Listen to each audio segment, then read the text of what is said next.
Hello, I'm EnterElysium and welcome to look at the pre-alpha, pre-release of RimWorld. This is currently on Kickstarter and it's trying to get Steam greenlit.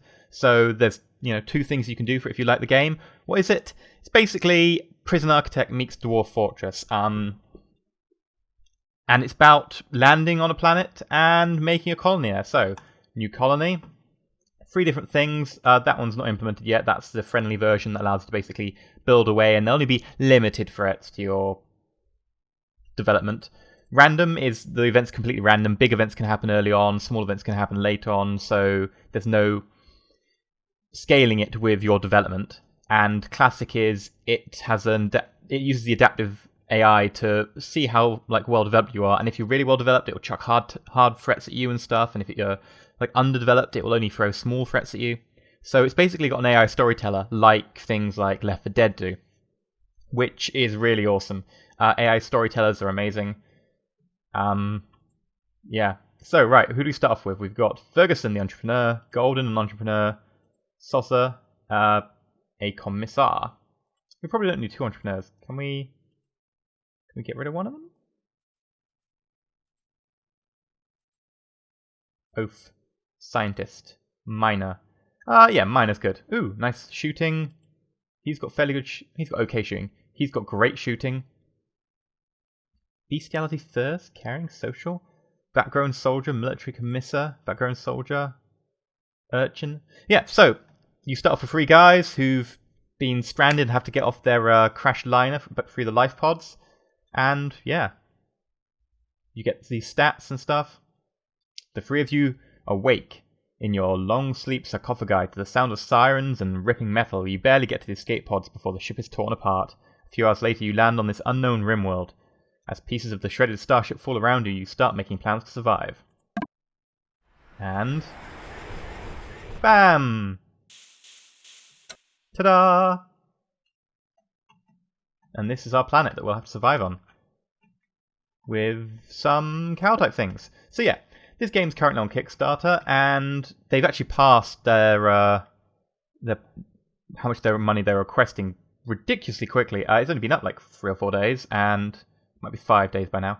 And wow, yeah, they've completely obliterated it. They've got double what they wanted. They wanted 20,000 Canadian dollars, and for the purpose of anyone watching, Canadian dollars almost equals a US dollar, and so that's what just about 19.5 grand American dollars, which is of course about £14,000. And yeah, so anything from now on is actually just money in the bank to make it better and more awesome. There aren't any stretch goals as such, which actually makes a lot of sense. Games that go, oh, we've got so much money, we'll put all these extra pledge levels in, end up dragging on longer than they planned, and they haven't really thought them out as well normally, and it can mess up the whole dynamic of a game by having to chuck a load of features in that you didn't really plan for at the beginning. So I actually like the fact that he said, right, well, pledge levels aren't a thing, it's just, we'll develop it for a bit longer, maybe we'll add a few things extra in. I'm not going to put down anything that, might actually not be a reality, which is really cool. So, we've got some metal here. These ones are metal, these are just scrap. Slag. This is our stockpile area. This is our dumping area. I don't think things leave the dumping area, so when you fill up a dumping area of rubbish, you build another one. And this here is mineral stone stuff, which we can mine for cool stuff. There's a geyser! Yeah! You can build power and stuff. In the game, there are a couple of different resources. The main ones we need to worry about: food, metal, and power. Power runs things, metal makes things, and food keeps you guys alive. Got some more down here. So, this is a pretty good start, actually. Yeah, cool, right. So, bam. Let's open up building, structures. There we go. And...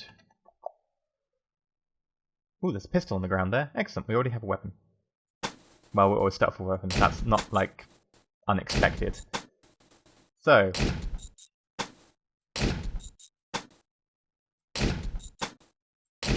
there is a limit to how big you can make rooms.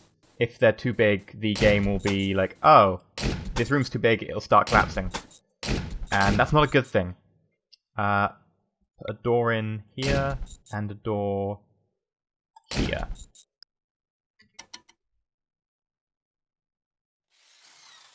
Speed it up a little bit. And you can see them going to work and making the walls. Now, over time, you'll get extra people. You get sort of migrants, or you can capture people.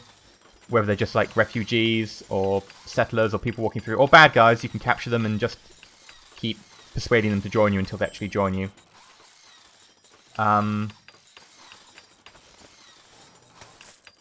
He picked up metal to make an extra wall. Cool, okay. So yeah. At the moment, we're just setting up our beginnings. This being our stockpile, it's nice and defended. Our little sleeping area, nice and defended now as well. And this is the dumping area, so you can see they've got rid of that slag already. They're getting the food, they're probably going to dump that in there. We also need some way of making food, so we can pop up and we need a growing area. Got to find a decent place to put it, because you can't put it on sand, you need like a green area. So this area here is actually pretty good. Now if we turn it sideways, we'll be able to place 1, 2, 3. And then hopefully we can wall that off. It's too big to actually make into a room, I think.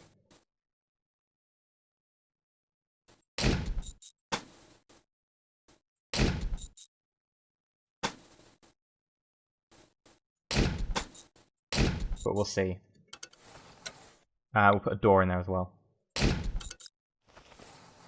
Right, what do we need? We need power, because you can see here we've got power issues already. This is because we have no power.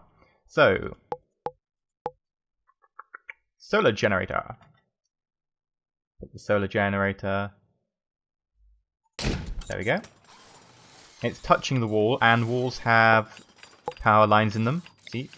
These blue lines here is the power conduit. Now this is going to be indoors and it'll be in dark, so what are we going to do to solve that? We're going to use a sun lamp, which will provide enough... Oop, you weren't able to complete it because... Yeah, too big. Right, so, building, structure, wall... There we go. That should hold it up. A traveller named Heath has arrived and is joining the colony. He is a medieval lord. Now, this is probably going to be an iffy thing. As a medieval noble, he cannot construct, he cannot grow, he can research, he can't mine, he can shoot, he's good at hand-to-hand and good at social. But he's not going to actually be able to do like any of the actual manual labour tasks, which is kind of annoying. Now you might wonder why he's like a medieval lord and this is a sci-fi setting. It's got this weird Firefly vibe, like this is a frontier world, which is really cool. As you probably know, I kind of like Firefly, and the guy says in his video that part of his inspiration for this is Firefly. Well, I'm pretty much guaranteed as a sell there. Right, let's open up the orders and cut plants here and here. And is there any debris we need to clear up? Nope.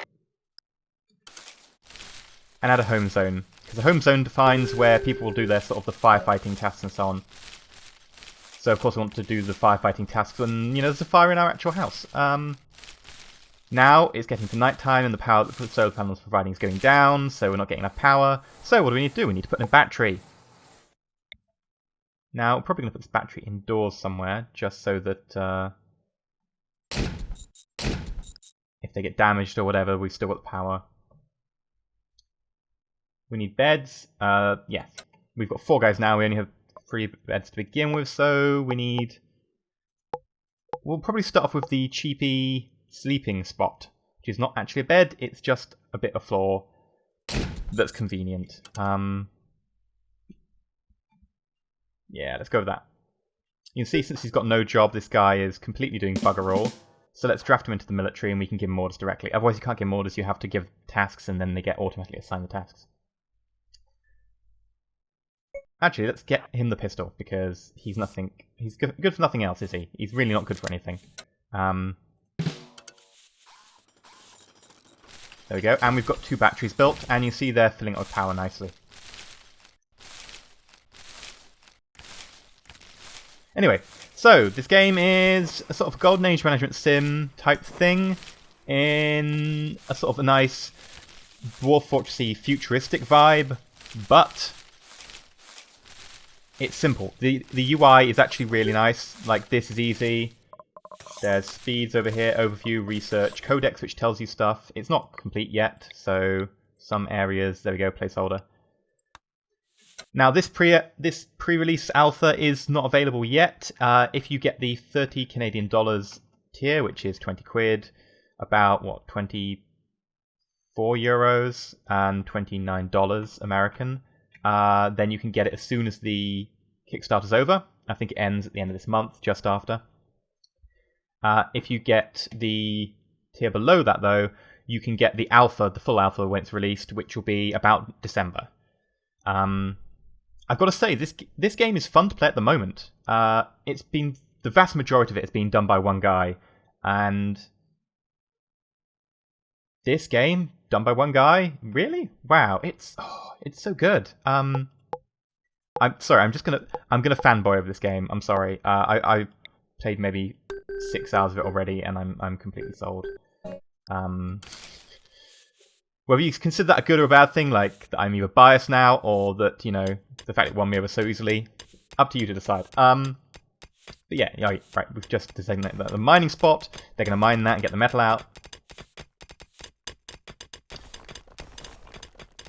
Now, there isn't a lot to the game at the moment. There is some basic research. You can unlock a few more things, like these sort of breaching charges for blowing, like basically mining charges, but militarized, so you can put them down, and then when bad guys walk past them, you can deliberately manually trigger them. And you can get stuff like auto turrets, and then you can get upgrades for them from the research. But there isn't much research in it at the moment. However, it's still fun to play, and, you know, I really do like it. I think, given it's got the wide variety of Dwarf Fortress and the situation if you've got to survive and hold out and procedurally generated land and so on, which gives a more flavoursome setting than, say, Prison Architect, combined with the ease of UI and a nice graphic style of Prison Architect. Now, a lot of you are going to say, oh, the graphic style looks so like it's copying Prison Architect. Okay, the guy who actually developed it says in the Kickstarter page that he's not an artist, and he just got his inspiration for the graphic style from Prison Architect, and it's mostly placeholder. He wants to use a lot of the money to hire an artist to actually do a lot more of the assets and so on for the game, so a lot of this is placeholder, in case you hadn't already guessed. And that he himself had just got a lot of inspiration off Prison Architect. And, you know, that takes a lot of balls to say, basically, that he took a lot of the stuff from Prison Architect, but it's only temporary. Because people are going to be like, oh my god, you're copying Prison Architect. And it takes a lot of balls to go out and say, actually, yeah, I know, I'm not an artist, it's just placeholder. But so, yeah. And also the approach to the Kickstarter and the amount of money he's asking for all seems sensible. So, to be honest, I really do like this project. It seems very sensible. He's already got, I think, over 40 grand now, Canadian dollars, and it's up to you whether you want to Kickstarter it. If you want to kick it, there's no point in really kicking it for funding the game, because it is funded. Mostly what you're kicking for now is basically to get yourself the pre-release, which is a lot of fun. Now, as for actual release date, there isn't one. And a lot of you might be like, oh, there isn't a release date, this is terrible. But he does say that he's going to take an approach a lot more like Kerbal Space Program does, in which that he's going to have it open to alpha, and then he's just going to keep developing it till it's developed. The alpha comes out in December. There isn't a pledge level for the actual finished game. Because of that, he's just got a pledge level for alpha, and then, of course, the next pledge level up is the pre-alpha, which is the pre-release, which is what I'm currently playing. So that's all really sensibly done. Yeah, like, it's a really fun game. So, this is our basic starting colony. Now, I'm going to save this. Colony 1, save. And let's load up a colony that's a little later on. Right, as you can see, it's foggy. And also I'm out of power. I think there might be a solar eclipse going on or something. Or some weird thing that's caused me to lose power. Oh, no, that was it. Somehow this blew up. I think there's a fire, and this is my geothermal plant. And the solar power that I've got isn't enough to run the whole base alone, so it's kind of drained all the power. And these are raiders. Because this game's fairly late on, I played this for like, I think 4 hours, 3-4 hours at this stage. It's actually a fairly large raider band, and you can see the remains of an old raider band here. Some graves, I think is that full? Yeah, I think 3 graves from my guys who have died, which is a shame. You put enemies on the rubbish pile. Only your like actual guys go in the graves. Because, you know, we're the only real human beings that deserve graves. So yeah, setting up the defenses now. Character, shooting free. You're not very good, are you? Let's draft you into the military. And put you there as our fallback guy if we need to swap someone out. Right, so we've got no power. We've got 2 auto turrets here, but they're not going to work because we've got no power. So, you know, that's great. I don't have any landmines to show you. It's a dead squirrel there. Indoor garden there. Comms unit there. This allows you to call spaceships that pass, and you can sort of trade with them and so on. Research bench. I've, of course, researched everything there was. There's currently only this many things to research. And there's a table, and then there's some cells for capturing prisoners in. Ooh, we've actually got a prisoner. She is an oaf. Let's try and recruit her with friendly chattering.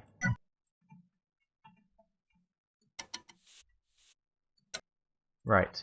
He's got a Lee Enfield, so that's a rifle, pump-action shotgun, M16, T9 incendiary launcher, M16. Right.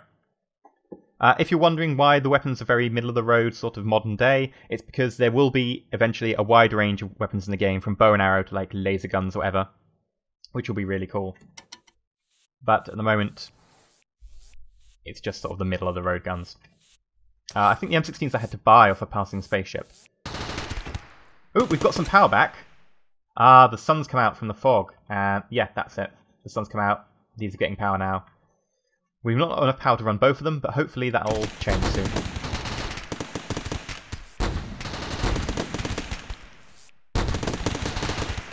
That guy was on fire because of the incendiary launcher.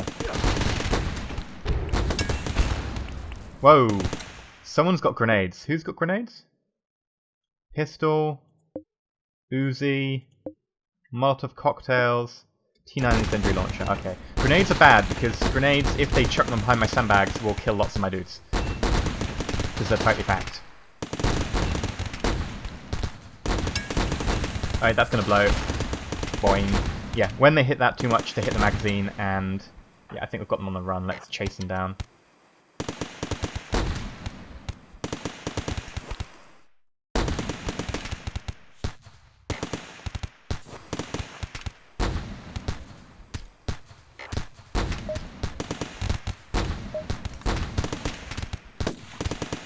Probably shouldn't have done that. That was a bit too cocky. I've got Barraria killed.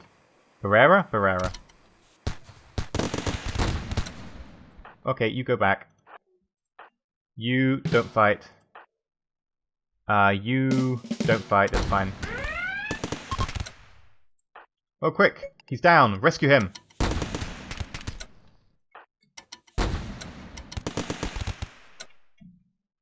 Right, let's see if we can take any prisoners. I think they're out of our reach. Okay, a local boom rat has gone mad. It will attack everyone it sees. I think they're all dead. Normally you can, like, if they're... Not normally. Occasionally you will just injure them and then you can take them back and put them in a cell, nurture them up to health, and then be like, nah, now you work for me. Mental break soon. Now, if anyone's played Dwarf Fortress, you know that your dwarfs go occasionally mad. And as we can see here, these are a similar thing for your guys. So, you've got loyalty, and loyalty is the maximum of your happiness or fear bars. Of course, this person isn't happy at all, so they're getting minus 38 from observing corpses. So apparently they went out and saw a load of corpses. They probably went outside. There's a lot of corpses outside. They're hungry. They ate raw food. I don't know why they're eating raw food. There are nutrient dispensers all over the place. I assume that's like a bug. But fear, they've observed corpses, and that gives them fear. So they're too scared to oppose my rule at the moment. So let's play that again. These guys are repairing the wall.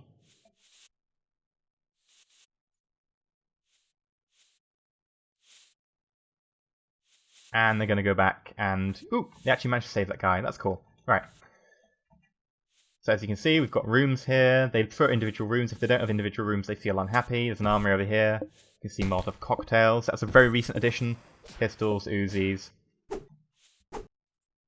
And Car is fighting a... Oh, it's a mad boom rat. Oh, I forgot. Boom rats go boom. Now Car's on fire.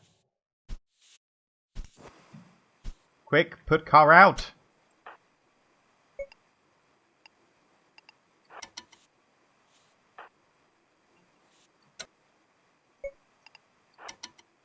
Yeah, you can't give them orders when they're on fire. Oh, she's in the rain, so I think her fire has gone out.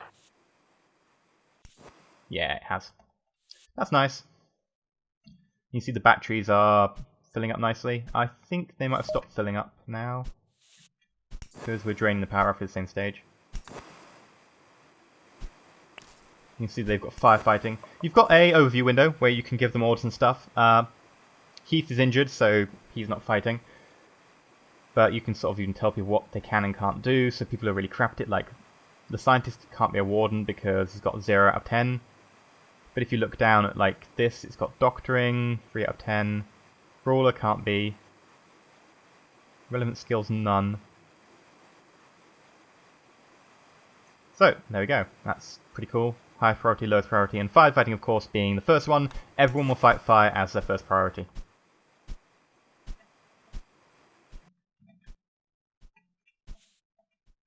So yeah, this is RimWorld. Currently being kickstarted, link is in the description. And currently trying to be greenlit on Steam, link is also in the description. Personally, this game is freaking amazing. It's got a lot of potential. I personally do love my Golden Age management sims, and of course there haven't been any since like the end of the 90s. So this would be really cool. Now, where the game will go from here, in addition to, you know, fleshing out a couple more things like research or whatever, there are a few modules, as the developer calls them. There is possibly a health modelling, so that they can model like body parts and so on. So when Heath was injured earlier, it could have been like his kidney was damaged, or his right arm or left arm. And he's proposing that they might put in some sort of bionic system, so you could augment your people if they get injured or whatever, or give them last chance of getting injured in the arm if they've got like a bionic arm or something. There's also a possibility of more biomes and stuff, so have a snow biomes and so on. This is currently the only one in the actual game, I think, so far. But of course, you know, it's pre-alpha. Relationships and so on between your characters, so romances, friendships, rivalries. Faction relations. So pirates hate you, pirates like you, cops hate you, etc. Archaeology, ancient ruins, beliefs and religions and stuff, and gods, and also like void gods could come and attack you or persuade you, get you to come over to their side, I don't know. Deep characterization, so more traits and stuff. And sort of an end game, so build a spaceship to escape. Modability, so there's going to be like a possibility of allowing mods and stuff on the game, which would be really cool.